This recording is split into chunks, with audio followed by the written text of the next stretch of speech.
வாங்க ஃப்ரெண்ட்ஸ், இன்னைக்கு என்ன லஞ்சுன்னு பார்க்கலாம். இன்னைக்கு லஞ்ச் பார்த்தீங்கன்னா வெரைட்டி ரைஸ் தாங்க. ரொம்ப நாள் ஆயிடுச்சு. சரி, பசங்களுக்கு இப்படி கொஞ்சம் டிஃப்ரெண்ட்டாக செஞ்சு கொடுக்கலாம். காலேஜும் லீவு, பையனுக்கு பார்த்தீங்கன்னா ஆஃப் டே தான் ஸ்கூல். அதுவும் ஸ்போர்ட்ஸ் டேன்றனால ரிஹர்சல் பண்ணிட்டு இருக்காங்க. அதனால ஆஃப் டேல வந்துருவாங்க. சரி, சுட சுட செஞ்சு வச்சா வெரைட்டி ரைஸ் ஒரு புடி எக்ஸ்ட்ரா சாப்பிடுவாங்க பசங்க. அவங்களுக்கு சமைச்சு கொடுக்கறத விட நம்மளுக்கு என்னங்க வேலை. இவரும் எப்போ பாரு குழம்பு சாதம் தான் செஞ்சு கொடுத்துட்டு இருக்கேன் நான். அவருக்கு குழம்பு சாதம் பிடிக்கும், இருந்தாலும் இப்படி வெரைட்டியாக ஒரு நாளைக்கு செஞ்சு கொடுக்கலாமே, வெயிலும் செம்மையாக இருக்குது, நல்லா சுட சுட சாப்பிட்டா நல்லா இருக்கும்னு சொல்லிட்டு இன்னைக்கு பார்த்தீங்கன்னா நான் புளியோதரை பொடி ஆல்ரெடி அரைச்சி தான் வச்சிருக்கேன். அதை வச்சு ஒரு புளி சாப்பாடு செஞ்சாச்சு. அப்புறம் பார்த்தீங்கன்னா தயிர் சாதம் செஞ்சுருக்கேன். நல்லா நிறைய பால் தயிர் ஊற்றி சூப்பராக ஒரு தயிர் சாதம்.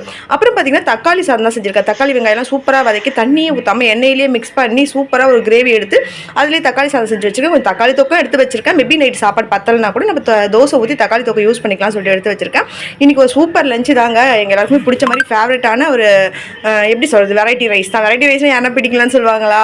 கண்டிப்பாக மினிமல்ஸ் வாங்க சொல்லி இந்த மாதிரி கொஞ்சம் எல்லாம் வைக்க சொல்ல நம்ம கொஞ்சம் எக்ஸ்ட்ராவே உள்ளே போகும். அதே போல் இன்றைக்கி பார்த்தீங்கன்னாக்கா அவங்களுக்கு பிடிச்ச மாதிரி 3 விதமான சமையல் செஞ்சுருக்கேன். நல்லா இருக்குது, சூப்பராக வந்திருக்கு. அவங்க விரும்பியும் சாப்பிடுவாங்க. என்னோட பாப்பா சாப்பிட்டு சூப்பராக இருக்குமா அப்படின்னு சொல்லிட்டாங்க. அவங்க கொடுத்துட்டாங்க அவங்களோட கமெண்ட்டை.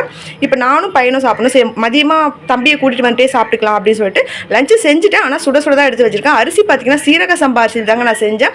சீரக சம்பா அரிசி பச்சரிசி இருக்குது இல்லைங்களா, அதில் தான் நான் செஞ்சேன். அது குட்டி குட்டியாக சூப்பராக இருக்கும் அரிசி. அதை மாதிரி வெரைட்டி ரைஸ் செய்ய சொல்ல நம்மளுக்கு அது அந்த அரிசி கொஞ்சம் நெட்டாக வடிச்சிட்டு இப்படி கலந்து எடுக்க சொல்ல ரொம்ப நல்லா வந்திருக்கு. செம்ம டேஸ்ட்டாகவும் வந்திருக்கு. இன்றைக்கும் நாளைக்கும் உங்களுக்கு ரொட்டீன் ஒர்க் வர்றது டவுட் தான். இன்றைக்கி ஏன்னா ஆஃப் டேன்றதுனால நான் எதுவும் பெருசாக எழுந்து செய்யலை. நான் லஞ்சு லேட்டாக தான் செஞ்சேன். நாளைக்கு சண்டே வ்ளாக் நான் கண்டிப்பாக முடிஞ்சால் ஃபுல் டே முடிஞ்சால் எடுத்து நான் போடுறேன். அப்படி இல்லைனா லஞ்ச் வீடியோ ரொட்டீன் ஒர்க் அந்த மாதிரி ஏதாச்சும் போடுறேன். ஆனால் கண்டிப்பாக மண்டே டு ஃப்ரைடே உங்களுக்கு ரொட்டீன் ஒர்க் வரும். கையோடவே பார்த்தீங்கன்னா சமையல்லாம் முடிச்சுட்டு கிச்சன் க்ளீனிங் முடிச்சாச்சு, துணி வாஷ் பண்ணி போட்டாச்சு, எல்லாமே சூப்பராக முடிச்சாச்சு. நேற்று துணி எடுத்து வச்சுருந்தேன், அது மடிக்க டைம் இல்லையா, கோவில்லாம் போய்ட்டு வந்து லேட் ஆகிடுச்சுன்னா இன்றைக்கி தாங்க மடித்து வச்ச துணியெல்லாம் கூட சூப்பராக எல்லா வேலையும் முடிஞ்சிருச்சு. என்னோட லஞ்சு சூப்பராக இருக்குது. என்னோட லஞ்ச் வீடியோ உங்களுக்கு பிடிச்சா மறக்காமல் லைக் பண்ணுங்கள், ஷேர் பண்ணுங்கள். தேங்க்யூ.